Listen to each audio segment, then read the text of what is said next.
भोला रौरा मानव की मानव प्रेम से बोला शंकर भगवान की नैहर चली जाई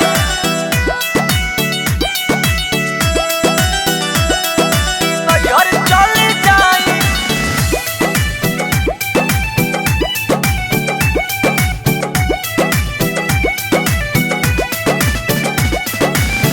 हर साल माना तोहके करिला ए भोला जी इसमें भंगिया दर्द बड़ा होला जी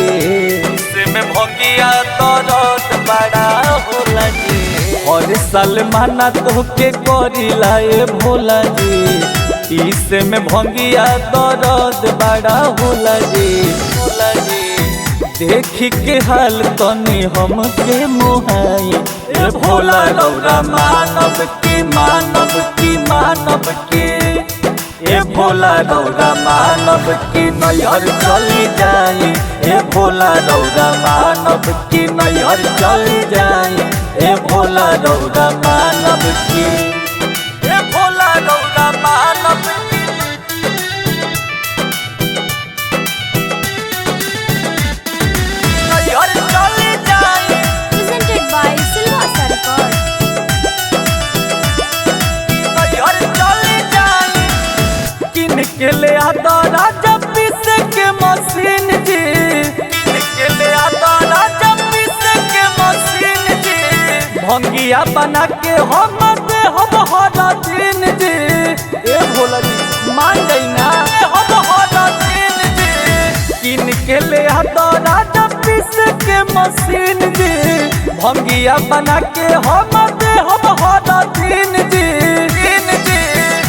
एगो चुअत पालानी लगे सरदी हो जाई ए भोला रौरा मानव की मानव की मानव की ए भोला रौरा मानव की नैहर चली जाई ए भोला रौरा मानव की नैहर चली जाई ए भोला रौरा मानव की ए भोला रौरा मानव की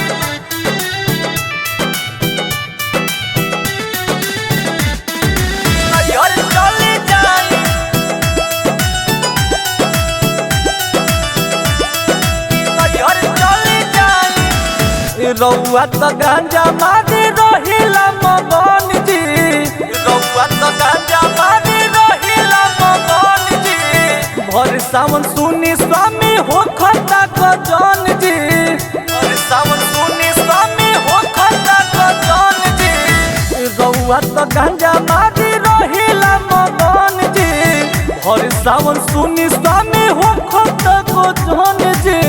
खता गजन जी अभिनस पे भोला तनी रौरा मुहाई ए भोला रौरा मानव की मानव की मानव की ए भोला रौरा मानव की नैहर चली जाई।